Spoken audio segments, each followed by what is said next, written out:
ಮಂಡ್ಯದ ಗಂಡು rebel star Ambareesh ಅವರ ಸೇವೆ, ಸಾಧನೆ ಹಾಗೂ ಅವರ ಮೇಲಿದ್ದ ಜನರ ಪ್ರೀತಿಯನ್ನ ಚಿರಸ್ಥಾಯಿಯಾಗಿ ಉಳಿಸುವ ನಿಟ್ಟಿನಲ್ಲಿ ಡಾಕ್ಟರ್ ಅಂಬರೀಶ್ ಫೌಂಡೇಶನ್ ಆರಂಭಿಸಲಾಗಿದ್ದು, ವಿದ್ಯಾರ್ಥಿಗಳನ್ನು ದತ್ತು ಪಡೆದು ಶಿಕ್ಷಣ ಕೊಡಿಸಲಾಗುವುದು. ಜೊತೆಗೆ ಇತರೆ ಸಾಮಾಜಿಕ ಸೇವೆಗಳನ್ನು ಮಾಡಲಾಗುವುದು ಎಂದು ನಟಿ ಹಾಗೂ ಸಂಸದೆ ಸುಮಲತಾ ಅಂಬರೀಶ್ ಹೇಳಿದ್ದಾರೆ. ಯಾವತ್ತೂ ಒಬ್ಬ ವ್ಯಕ್ತಿಗೆ ಅಧಿಕಾರ ಶಾಶ್ವತ ಅಲ್ಲ, ಜನರ ಪ್ರೀತಿ ಮಾತ್ರ ಶಾಶ್ವತ. ಎಲ್ಲ ಮನೆಯಲ್ಲಿ ಮಕ್ಕಳು ಜನಿಸೋದು ಸಾಮಾನ್ಯ, ಆದರೆ ಉತ್ತಮ ವ್ಯಕ್ತಿತ್ವ ಇರುವ ಮಕ್ಕಳು ಜನಿಸುವುದು ಅಪರೂಪ. ಅಂಬರೀಶ್ ಅದನ್ನು ಪಡೆದುಕೊಂಡು ಬಂದವರು. ನನಗಿಂತ ಮಂಡ್ಯ ಜಿಲ್ಲೆಯ ಜನರಿಗೆ ಅವರ ಬಗ್ಗೆ ಗೊತ್ತಿದೆ.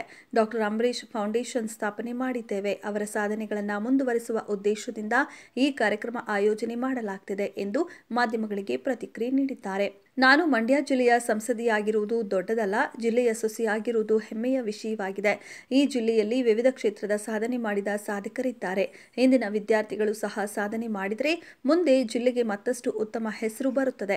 ಈ ನಿಟ್ಟಿನಲ್ಲಿ ಡಾಕ್ಟರ್ ಅಂಬರೀಶ್ ಫೌಂಡೇಶನ್ನಿಂದ ವಿದ್ಯಾರ್ಥಿಗಳನ್ನು ದತ್ತು ತೆಗೆದುಕೊಂಡು ವಿದ್ಯಾಭ್ಯಾಸ ಕೊಡಿಸುವ ಕೆಲಸ ಮಾಡುತ್ತೇವೆ.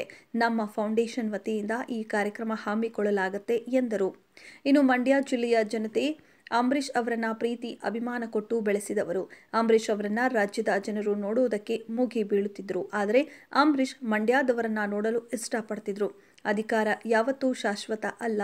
ಸಂಸದೆ ಸ್ಥಾನ ಹೋದ್ರೂ ಜಿಲ್ಲೆಯ ಸೊಸೆ ಇದೆ, ಅದು ಯಾವತ್ತೂ ನನ್ನ ಬಿಟ್ಟು ಹೋಗಲ್ಲ. ರಾಜಕಾರಣದಲ್ಲಿ ಏನೋ ಆಗ್ಬಹುದು ಅಂತ ರಾಜಕಾರಣಕ್ಕೆ ಬಂದಿಲ್ಲ. ಜನರ ಸೇವೆ ಮಾಡಲು ರಾಜಕಾರಣಕ್ಕೆ ಬಂದೆ. ರಾಜಕಾರಣದಲ್ಲಿ ಇಲ್ಲದಿದ್ದರೂ ಮಂಡ್ಯ ಜಿಲ್ಲೆಯ ಜನರ ಸಂಬಂಧ ನಿರಂತರ.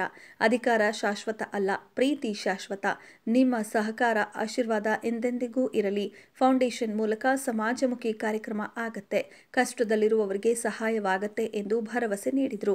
ಇನ್ನು ಅಂಬರೀಶ್ ಅವರು ಸಿನಿಮಾ ರಂಗದಲ್ಲಿ ನಾಯಕರಾಗಿದ್ರು. ಯಾವತ್ತೂ ಅವರಲ್ಲಿ ನಾನು ಅನ್ನೋ ಅಹಂ ಇರಲಿಲ್ಲ. ರಾಜಕಾರಣದಲ್ಲಿ ಬಂದು ಅಧಿಕಾರಕ್ಕೆ ಆಸೆ ಪಟ್ಟವರಲ್ಲ, ಅನ್ಯಾಯ ಮಾಡಿಲ್ಲ, ಸಮಾಜಮುಖಿ ಕಾರ್ಯಗಳನ್ನ ಮಾಡಿದ್ರು. ಯಾವತ್ತೂ ಅವರು ಪಬ್ಲಿಸಿಟಿ ಮಾಡಿಕೊಂಡಿಲ್ಲ. ಅವರು ಮಾಡಿದ ಕೆಲಸ ಎಲ್ಲರಿಗೂ ಗೊತ್ತಾಗಬೇಕು, ಅವರ ಸಾಧನೆ ಎಲ್ಲರೂ ನೆನಪಿಟ್ಟುಕೊಳ್ಳಬೇಕು. ಅಂಬರೀಶ್ ಅವರು ಜೀವನ ಎಲ್ಲರಿಗೂ ಸ್ಫೂರ್ತಿಯಾಗಬೇಕು ಎಂದು ಸುಮಲತಾ ಹೇಳಿದರು.